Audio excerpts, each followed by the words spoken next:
Hello and welcome to investment पे चर्चा। My name is Naveen Soni. यहाँ पर हम आपके पर्सनल फाइनेंस के बारे में बात करते हैं। आज हम बात करेंगे ऐसे टॉपिक के बारे में जिसके बारे में आप सभी सोचते हैं, जो आप सभी करना चाहते हैं, यानी फाइनेंशियल फ्रीडम। कैसे फाइनेंशियल फ्रीडम को अटेन करना है, क्या एग्जीक्यूशन स्ट्रेटेजी होनी चाहिए, क्या मंत्र होना चाहिए ताकि आप अपने लाइफ को अपने हिसाब से जी सकें। इसी के बारे में बात करने के लिए हमारे साथ हैं कार्तिक जावेरी, जो कि डायरेक्टर इन्वेस्टमेंट्स हैं ट्रांसेंड कैपिटल में। Kartik, thank you so much for joining us. एक जो सबसे पहले फाइनेंशियल फ्रीडम वर्ड सुनते ही, फ्रेज सुनते ही माइंड में आता है, वो होता है कि आपके पास इतना पैसा हो कि बस कुछ करना नहीं करे, हम अपनी हॉबीज परस्यू करें। तो क्या आपका भी आइडिया वही है फाइनेंशियल फ्रीडम का? तो नवीन, ऐसा है कि फाइनेंशियल फ्रीडम जो है वो बहुत सारे लोगों के लिए बहुत सारे अलग अलग टाइप का मीनिंग रखता है। मेरे ख्याल से फाइनेंशियल फ्रीडम जो है उसमें सिर्फ एक ही वर्ड है मेरे लिए, विकल्प, ऑप्शंस। फाइनेंशियल फ्रीडम एक ऐसी चीज है कि जो लाइफ में आपको ऑप्शन देता है। आपको काम करना है तो कीजिए, कितना काम करेंगे, किस तरह से काम करेंगे, किस टाइप का काम करेंगे, कहाँ जाएंगे, कहाँ नहीं जाएंगे, कमाएंगे नहीं कमाएंगे। आपको लाइफ में हर चीज में ऑप्शन है कि आपको जो भी करना है वो आप बड़े आराम से और बड़े सुकून से आप कर सके। That to me is financial freedom. Okay, तो फ्रीडम का मतलब यही है कि आपके पास ऑप्शन हो, जब आप जो चाहें वो कर सकें, उसी चीज से आपको फ्रीडम मिलेगी, ना कि ये कि आपको एक मजबूरी में कुछ करना पड़े। तो ऑप्शन होना ही फ्रीडम है, ये कहना है कार्तिक का, and that make sense actually. लेकिन अगर आप स्टार्ट करते हैं तो पहली चीज सबसे क्या ध्यान में रखनी है, क्या माइंड में आती है?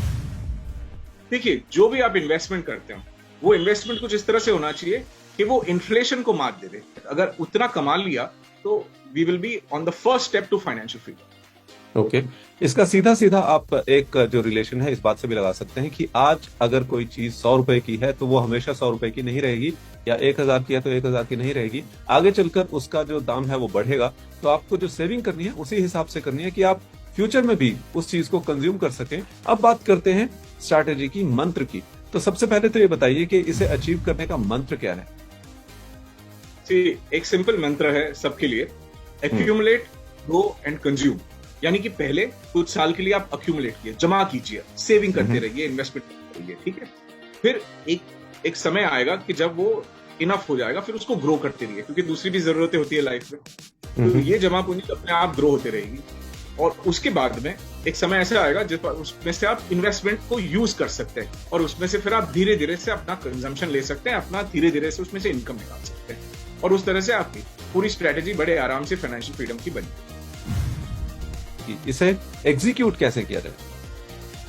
एग्जीक्यूशन बहुत सिंपल है। आप सबने सिप के बारे में तो सुना होगा, सिस्टमैटिक इन्वेस्टमेंट प्लान, सारे लोगों ने आजकल सुना होगा। तो ये स्ट्रेटेजी होगी सिप इन सिप आउट। आपने पहले सिप इन किया, थोड़ा थोड़ा इन्वेस्टमेंट किया, और फिर हर महीने आप उसमें से थोड़ा थोड़ा पैसा निकालते जाओगे। पहले बचाओ, बढ़ाओ, और फिर उसमें से एंजॉय करो।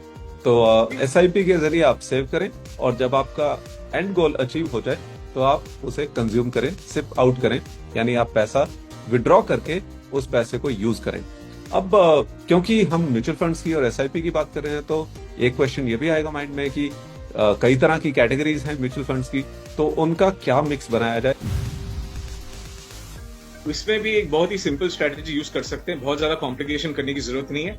अगर आपके पास कम बजट है तो आप एक फ्लेक्सी कैप फंड यूज कर सकते हैं, जिसमें आपको large cap, mid cap, small cap तीनों ही मिल जाएंगे।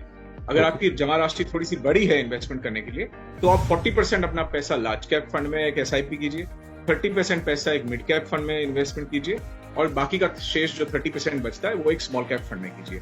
इसमें से आपका सिप करते जाइए, बढ़ाइए उसको, let it grow, and then उसमें से आप सिस्टमैटिक विड्रॉल प्लान के जरिए उसमें से विड्रॉ करते जाइए। So that way you will have your investment strategy also, growth भी हो जाएगा।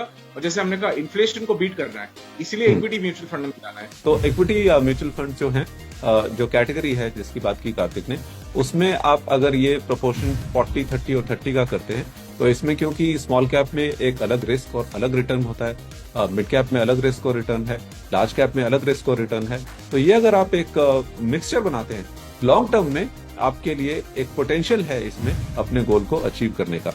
अब ये बात तो हमने कर ली कि क्या करना चाहिए, क्या कोई ऐसी भी चीज है जो नहीं करनी चाहिए? बिल्कुल है, और वो ये है कि इसको विड्रॉ नहीं करना चाहिए, क्योंकि म्यूचुअल फंड क्या है नवीन, कि इट्स अ वॉलंटरी इन्वेस्टमेंट। आप पे कोई बंदिश नहीं है, आप पे कोई कमिटमेंट नहीं है, कोई लॉक इन नहीं है। आप एक बटन दबाएंगे, सारा पैसा बाहर आ जाएगा। तो इसलिए आपको जो है अपनी ग्रीड को कंट्रोल में रखना है, क्योंकि आप देखेंगे कि पैसे का ग्रोथ हो रहा है और फिर आपको इच्छा हो गई कि चलिए हॉलीडे पे निकल जाए, या फिर कुछ घर के लिए कुछ सामान सामग्री खरीदनी है, या घर ही खरीदना है, डाउन पेमेंट के लिए पैसा चाहिए। तो ये जो टेम्पटेशन है, ये जो लोभ होगा आपको, जो ग्रीड होगा, उससे आपको कंट्रोल में रखना है। Karthik, thank you so much for joining us today and talking about financial freedom. My pleasure, thank you. तो आज के एपिसोड में हमने बात की फाइनेंशियल फ्रीडम की। आपको आज का एपिसोड कैसा लगा? अगर आपको कुछ फीडबैक है या कुछ क्वेश्चंस हैं तो कमेंट सेक्शन में लिखिए। आज के एपिसोड को हम यहीं वाइंड अप करेंगे। This is Naveen Soni, your host, saying good bye. Thank you so much for watching. Mutual fund investments are subject to market risks. Read all scheme-related documents carefully. Mutual fund निवेश बाजार के जोखिमों के अधीन है। स्कीम संबंधी सभी दस्तावेजों को ध्यान से पढ़ें।